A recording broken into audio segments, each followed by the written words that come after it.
in your mind, you're priceless.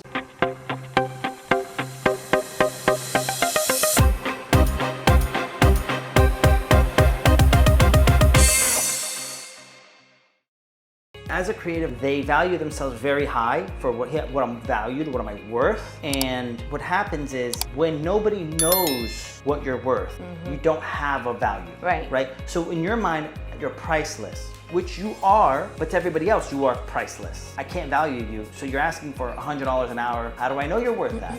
You don't know.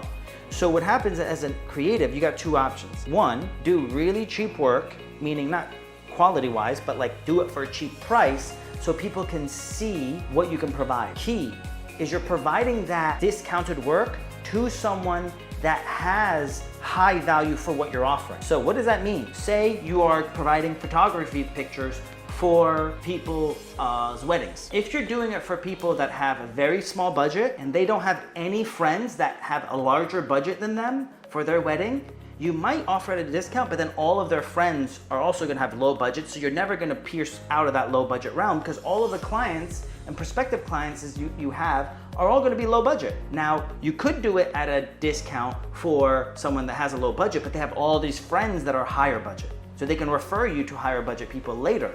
Or you're doing someone a favor that owns a business and has a lot of money, so potentially you're gonna get more business from them at a higher amount later. But if you give a discount to people that can never afford to pay you more, then you're never gonna pierce to the new level. But the idea is getting out there and providing a service.